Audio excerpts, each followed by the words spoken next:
अनाथ हा शब्द ऐकला की छातीत काहीतरी दडपण येतं. आई नाही, वडील नाही, डोक्यावर हात ठेवणारा कोणी जवळच नाही. कधी विचार केलात का, ज्याच्या आयुष्यात सुरुवातीलाच आधार नाही, तो माणूस किती मजबूत असावा लागतो. आजचा हा व्हिडिओ त्या प्रत्येकासाठी आहे, ज्याला वाटतं मी एकटा आहे, माझं कोणीच नाही. हा व्हिडिओ बनवणं म्हणजे कोणाला तरी हिणवणं हा हेतू मुळीच नाही. त्यामुळे कोणीही तो गैरसमज करून घेऊ नये. अनाथ म्हणजे फक्त आई वडील नसलेला, अनाथ म्हणजे फक्त आई वडील नसलेला माणूस नाही. कधी कधी आई वडील जिवंत असतात, घर असतं, नाती असतात, पण तरीही माणूस आतून एकटा असतो. भावनिक आधार नसला तरी माणूस अनाथच असतो, हे लक्षात घ्या. यांच्या मनात काय चालतं, कुणावर विश्वास ठेवायचा, माझ्यासाठी खरंच कोण उभं राहील, मी कोणाचा आहे. लहानपणीच जगण्याची लढाई सुरू होते. जेव्हा इतर मुलं आईच्या मांडीवर झोपतात, तेव्हा काही मुलं स्वतःचे अश्रू स्वतःच पुसत असतात. देवच का आधार ठरवतो? जेव्हा माणसांचा आधार नसतो, तेव्हा एकच नाव मनात येतं, देव. देव न्याय देतो, हिम्मत देतो, आतून ताकद देतो. ज्याचं कोणी नसतं त्याच्या पाठीशी देव उभा असतो. देव प्रत्यक्षात समोर येऊन बोलत नाही, पण योग्य वेळी योग्य माणूस नक्कीच आयुष्यात पाठवतो. अनाथ असणं कमजोरी नाही, अनाथ असणं ही लाज नाही, ती परिस्थिती आहे. ही माणसं जास्त मजबूत असतात, जास्त संवेदनशील असतात, स्वतःच्या पायावर उभं राहायला शिकतात. ज्याने लहानपणी आधार गमावला, तो आयुष्यभर दुसऱ्यांचा आधार बनतो, हे कायम लक्षात ठेवा. एक उदाहरण, तेही खूप महत्वाचं. एक मुलगा होता, आई वडील दोघेही नव्हते. लोकांनी त्याला खूप कमी लेखलं, खूप नावे ठेवली, हिणवलं, पण त्याने कधी हार मानली नाही. तो रोज देवासमोर बसायचा आणि म्हणायचा की हे देवा, तूच माझी आई आणि तूच माझे वडील, माझा हात तू धर आणि कायम माझ्या पाठीशी तू राहा. हळूहळू त्याचं आयुष्य बदललं, कारण देव कधीच कोणाला अनाथ ठेवत नाही. तो वेळ घेतो, पण न्याय 100% योग्य देतो. अनाथ असणं म्हणजे एकटं असणं नाही. देव अनाथांना कधीच एकटं सोडत नाही. जगाने जरी सोडलं तरी देव धरून ठेवतो. मग देव साक्षात पाठीशी आहे, तर मग तो अनाथ कसला? आणि कशाला हवीत ही असली कमजोर नाती, कमकुवत नाती, जी वेळेला संकटाला सोडून देणारी असतात. अनाथ माणूस कमजोर नसतो, तर तो लढवय्या असतो.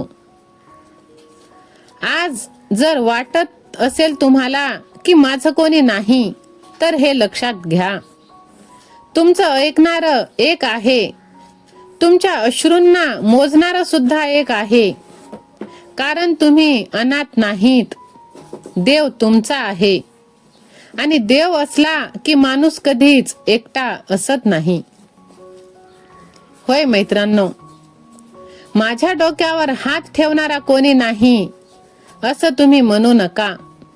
माझ्यासाठी उभं राहणारं कोणी नाही, म्हणून मी स्वतःसाठी उभं राहायला शिकलो. आजचा हा व्हिडिओ त्या प्रत्येकासाठी, ज्याला वाटतं की माझं कोणीच नाही आणि म्हणून मी मागे पडलो आहे, असं मुळीच नाही. लोकांनी जर पाहिलं तर लोक म्हणतात, अरे रे रे, बिचारा, याचं कोणीच नाही. पण खरं काय आहे माहित आहे का? ज्याचं कोणीच नसतं तो लवकर मोठा असतो. तो लवकर मोठा होतो.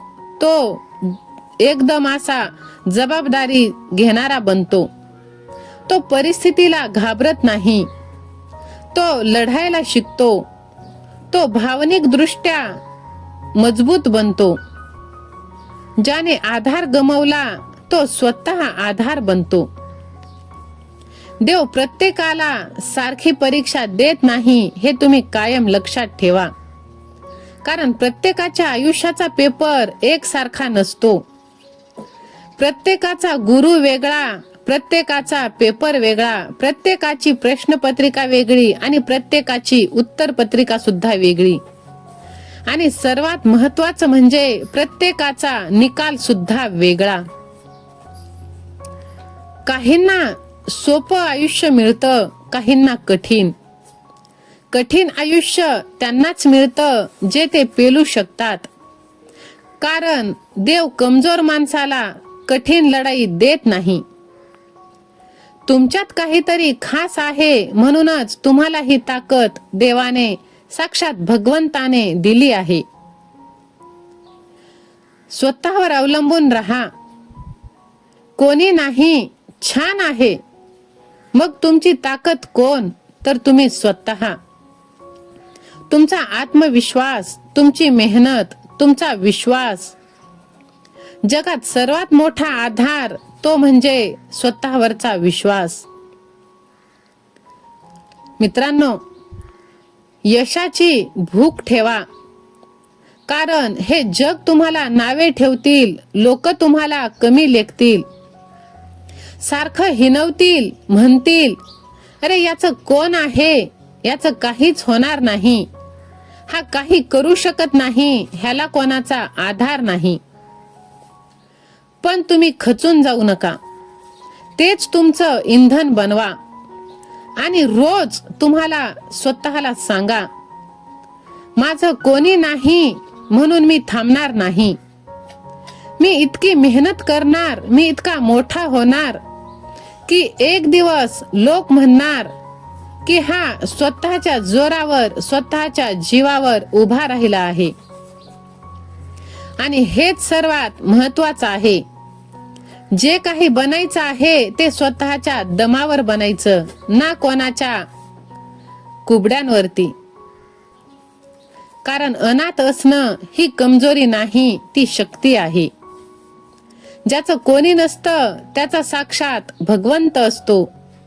आणि तो एकटा पुरेसा असतो ह्या संपूर्ण जगाला सामोरे जाण्यासाठी.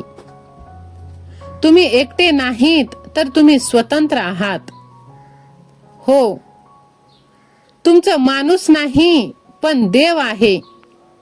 देव थेट मदत करत नाही, पण तो तुमच्यात ताकद भरतो. देव आधार देत नाही, तर तो माणसाला आधार बनवतो. आज जर तुम्ही स्वतःला अनाथ समजत असाल तर एक गोष्ट कायम लक्षात ठेवा की तुम्ही एकटे नाहीत. तो स्वतःचं विश्व बनवतो, ज्याचं कोणी नसतो. तुमच्यात एक आग आहे, ती आग तुम्ही ज्वलंत करा आणि स्वतःला सिद्ध करा. जो स्वतःचं विश्व बनवतो तो स्वतःवरती विश्वास ठेवतो.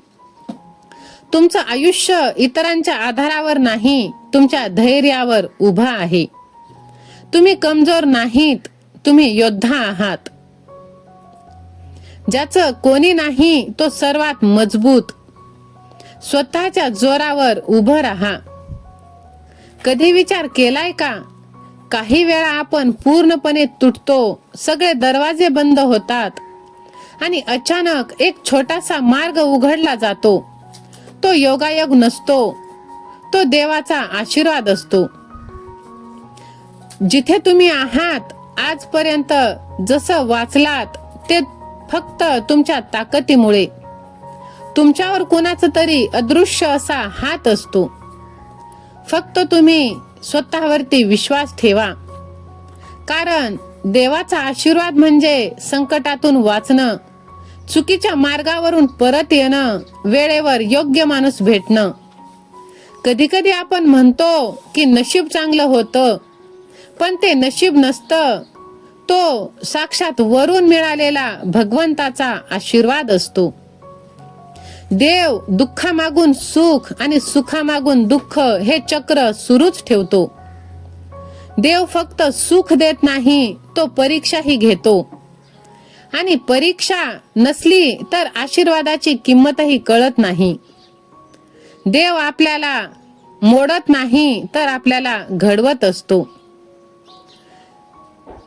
मित्रांनो, मैथिलीचा बर्थडे होता तर तो आम्ही घरी छोटासाच साजरा केला आणि तिला विचारलं की बाई तुला गिफ्ट काय हवं. तर तिनं बोललेली की ह्या वेळेस मला बर्थडेला ड्रेस नको आहे, तर आपण त्या दादांना ड्रेस देऊया. तर चला, आपण काही एवढे श्रीमंत गर्भ श्रीमंत नाही आहोत, पण आपल्याकडून जेवढं होईल फुल न फुलाची पाकळी ते आपण देऊया. म्हणून हा छोटासा केलेला प्रयत्न, हा देखावा नाही. ह्यातून एकाला जरी प्रेरणा मिळाली तरी धन्य धन्य.